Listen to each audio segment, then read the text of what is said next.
విష్ణు సహస్రనామంలో దాగియున్న అద్భుతమైన విజయరహస్యాలు.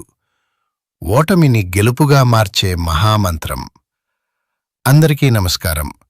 The Puranic path channel వీక్షకులకు స్వాగతం. జీవితంలో ఒక మనిషి అత్యున్నత శిఖరాలకు చేరుకోవాలంటే కేవలం కండబలం, ధనం ఉంటే సరిపోదు. అంతకు మించిన ఒక అద్భుతమైన మానసిక స్థైర్యం కావాలి. సాధారణంగా మనం గుడికి వెళ్ళినప్పుడో లేదా ఇంట్లో పూజ చేసుకుంటున్నప్పుడో విష్ణు సహస్రనామం వింటూ ఉంటాం కదా. కానీ చాలామంది దాన్ని కేవలం భగవంతుడిని కీర్తించే ఒక స్తోత్రంగా మాత్రమే భావిస్తారు.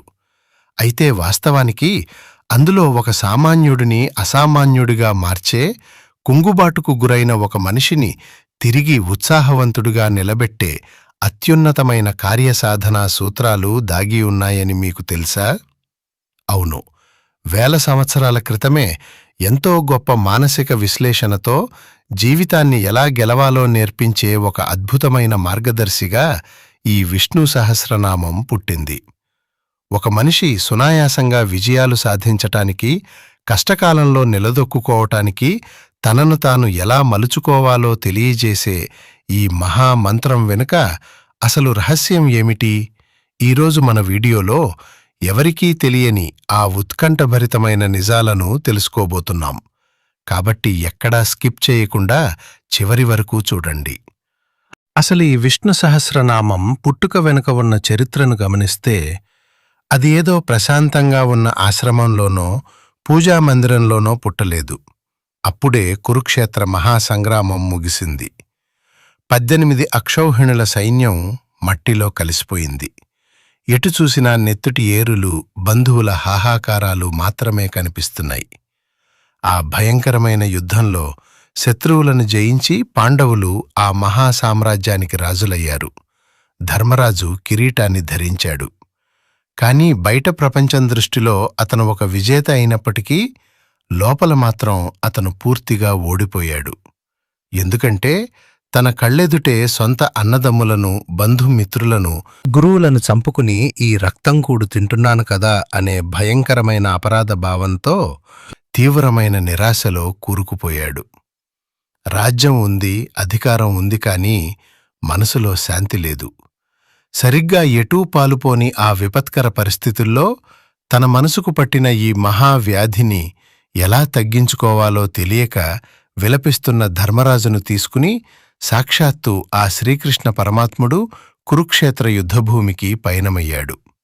ఆ సమయంలో అక్కడ అంపశయ్య మీద, అంటే పదునైన బాణాల పాన్పు మీద పడుకుని తీవ్రమైన నరకయాతన అనుభవిస్తున్నాడు కురువృద్ధుడు భీష్మ పితామహుడు. కృష్ణుడు నేరుగా ధర్మరాజును భీష్ముడి వద్దకు తీసుకువెళ్లి ఆయన నుండి మార్గదర్శకత్వం పొందమని ఆజ్ఞాపించాడు. ఇక్కడే మనం తెలుసుకోవలసిన మొదటి అద్భుతమైన విజయ రహస్యం దాగి ఉంది. ఏ ఆశ్రమంలోనో ఉన్న ఒక గొప్ప ముని దగ్గరికో, ప్రశాంతంగా ఉన్న పండితుడి దగ్గరికో తీసుకువెళ్లకుండా శ్రీకృష్ణుడు మరణశయ్య మీద తీవ్రమైన నొప్పితో బాధపడుతున్న భీష్ముడి దగ్గరికి ఎందుకు తీసుకువెళ్లాడు? ఎందుకంటే అక్కడ భీష్ముడి జీవితం మనకు ఒక గొప్ప పాఠాన్ని నేర్పుతుంది. బాణాలు గుచ్చుకుని శరీరం మొత్తం రక్తమోడుతున్నప్పటికీ ప్రాణాలు గాలిలో కలిసిపోవడానికి సిద్ధంగా ఉన్న ఆ ఆఖరి క్షణంలో కూడా ధర్మరాజు అడిగిన ప్రశ్నలకు ఏమాత్రం విసుక్కోకుండా ఎంతో ఓర్పుగా సమాధానాలు చెప్పాడు భీష్ముడు. దీని ద్వారా మనం నేర్చుకోవాల్సింది ఏమిటంటే, జీవితంలో మనకు ఎన్ని కష్టాలు ఎదురైనా సరే, శరీరానికి ఎంతటి బాధ కలిగినా సరే, మనం తీసుకున్న బాధ్యతను ఎట్టి పరిస్థితుల్లోనూ వదిలిపెట్టకూడదు. అదే అచంచలమైన కార్యదీక్ష. ఎంతటి విపత్కర పరిస్థితుల్లోనైనా సరే తన కర్తవ్యాన్ని నిర్వర్తించిన ఆ భీష్ముడి నిబద్ధత చూస్తే ఎవరికైనా ఇట్టే స్ఫూర్తి కలుగుతుంది. అలా ఆ అంపశయ్య మీద నుండి ధర్మరాజు మనసులో ఉన్న భయాలను, ఆందోళనలను తుడిచిపెట్టడానికి భీష్ముడు చేసిన ఒక అద్భుతమైన మానసిక చికిత్స, ఆయన పలికిన ఆ అద్భుతమైన మాటలే ఈ విష్ణు సహస్రనామం. భీష్ముడు అక్కడ ఎలాంటి మందులివ్వలేదు. కేవలం భగవంతుడి 1000 నామాలను, వాటిలో ఉన్న జీవిత సత్యాలను వివరించి ధర్మరాజుకు తిరిగి ధైర్యాన్ని నూరిపోశాడు. అయితే ఈ విష్ణు సహస్రనామంలో ఉన్న 1000 పేర్లు కేవలం దేవుడిని పొగడటానికి మాత్రమే ఉద్దేశించినవి కావు. ఆ నామాలను జాగ్రత్తగా పరిశీలిస్తే అందులో ప్రతి ఒక్క నామం వెనుక ఒక గొప్ప నాయకుడికి ఉండాల్సిన లక్షణం స్పష్టంగా కనిపిస్తుంది. ఉదాహరణకు మొదటి నామమైన విశ్వం అనే పదాన్నే తీసుకుంటే దానికి విశాలమైన దృక్పథం అనే అర్థం వస్తుంది. అంటే మనం ఏ రంగంలో ఉన్నా సరే మన ఆలోచనలు ఒక చిన్న కుంటలా కాకుండా అనంతమైన విశ్వంలా విశాలంగా ఉండాలి. ఎప్పుడైతే మన లక్ష్యం గొప్పగా ఉంటుందో మన ఆలోచన విధానం కూడా అంత ఉన్నతంగా మారుతుంది. ఆ తర్వాత వచ్చే నామాలలో విష్ణుః అంటే అంతటా వ్యాపించే తత్వం అని అర్థం. నేటి కాలంలో విజయం సాధించాలంటే ఒకే చోట కూర్చుండిపోకుండా ప్రపంచంలో జరుగుతున్న మార్పులకు అనుగుణంగా ఎప్పటికప్పుడు మనల్ని మనం మలుచుకుంటూ అన్ని పరిస్థితుల్లోనూ ఇమిడిపోయే నైపుణ్యాన్ని కలిగి ఉండాలని ఇది నేర్పుతుంది. దీనికి తోడుగా వషట్కారో అనే అద్భుతమైన నామం గురించి చెబుతూ తనను తాను నియంత్రించుకోగలిగిన వాడే గొప్ప కార్యసాధకుడవుతాడని భీష్ముడు స్పష్టం చేశాడు. అంటే మన చుట్టూ ఎన్ని ప్రలోభాలు ఉన్నా, ఎంతటి కోపం వచ్చినా సరే వాటికి బానిస కాకుండా మన ఇంద్రియాలను మనం అదుపులో ఉంచుకోవటమే నిజమైన విజేత లక్షణం. ఇలా అద్భుతంగా సాగుతున్న ఈ ప్రయాణంలో భూతభవ్య భవత్ ప్రభుః అనే నామం వస్తుంది. ఇది ఒక మనిషి కాలంతో ఎలా నడవాలో అద్భుతంగా తెలియజేస్తుంది. గడిచిపోయిన గతాన్ని చూసి నేర్చుకోవాలి, జరుగుతున్న వర్తమానంలో కష్టపడి పనిచేయాలి, రాబోయే భవిష్యత్తు కోసం ప్రణాళికలు సిద్ధం చేసుకోవాలి. ఈ 3 కాలాల మీద పట్టు సాధించినవాడే నిజమైన విజేతగా నిలుస్తాడు అని ఈ నామం వివరిస్తుంది.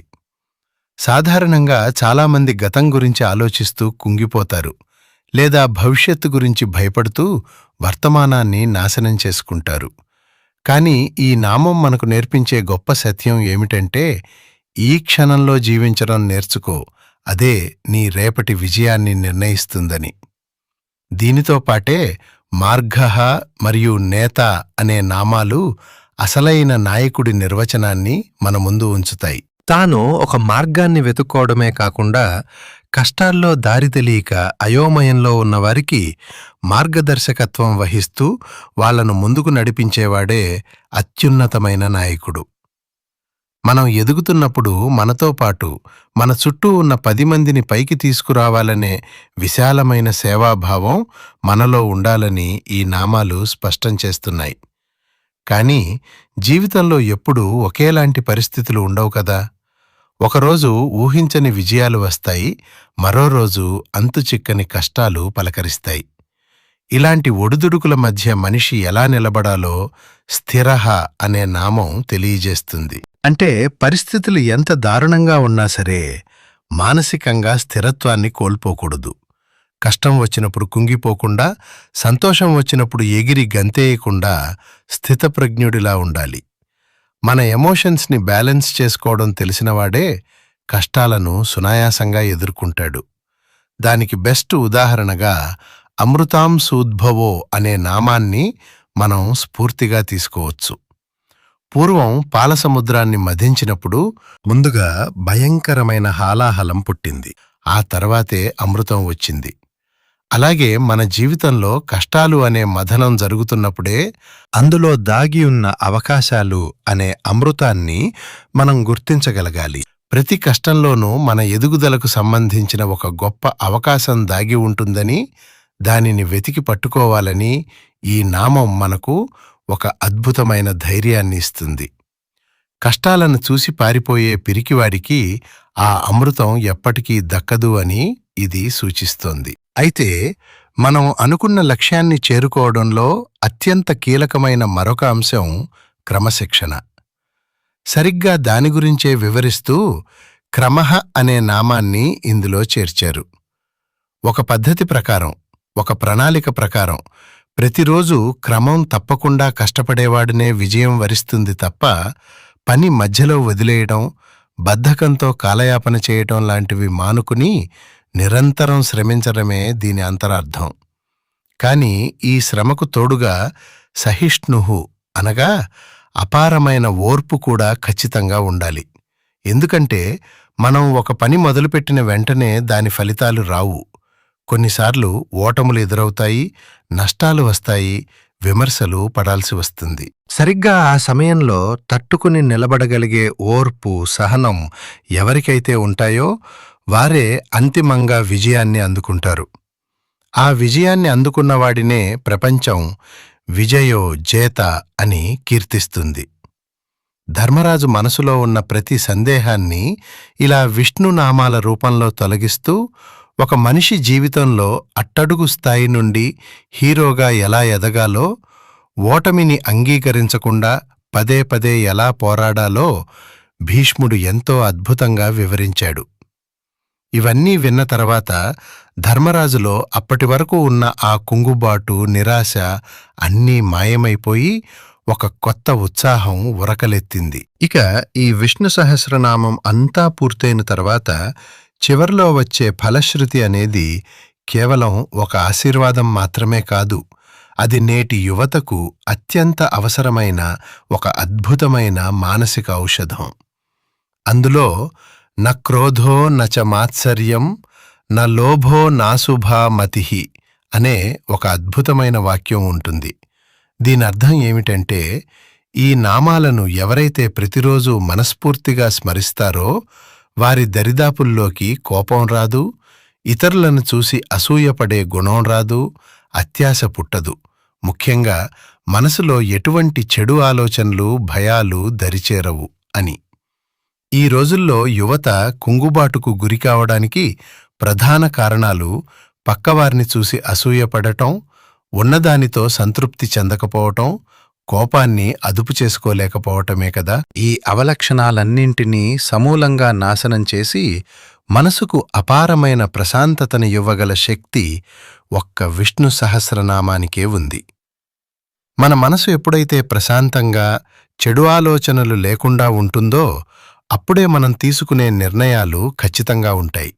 మన అడుగులు కూడా విజయపదం వైపు సాగుతాయి.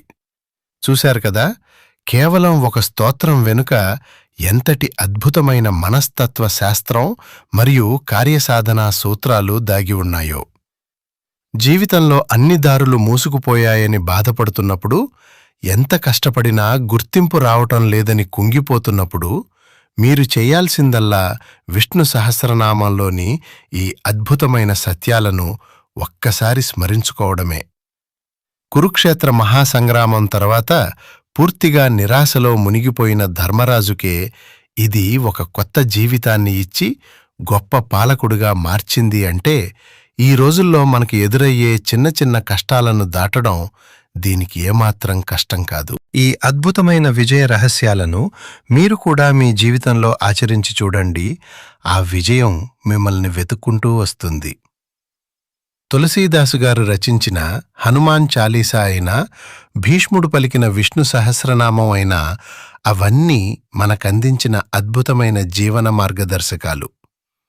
ఈ వీడియో మీకు నచ్చితే, మీ జీవితంలో ఒక కొత్త స్ఫూర్తిని నింపి ఉంటే దయచేసి ఒక లైక్ కొట్టి కష్టాల్లో ఉన్న మీ బంధుమిత్రులకు ఖచ్చితంగా షేర్ చేయండి. ఇలాంటి మరెన్నో అద్భుతమైన ధార్మిక మరియు పురాణ రహస్యాల కోసం మన ది పురాణిక్ పాత్ ఛానల్ని వెంటనే సబ్స్క్రైబ్ చేసుకోండి. కింద కామెంట్స్లో అందరూ మనస్ఫూర్తిగా ఓం నమో నారాయణాయ అని కామెంట్ చేయటం మర్చిపోకండి. ధన్యవాదాలు.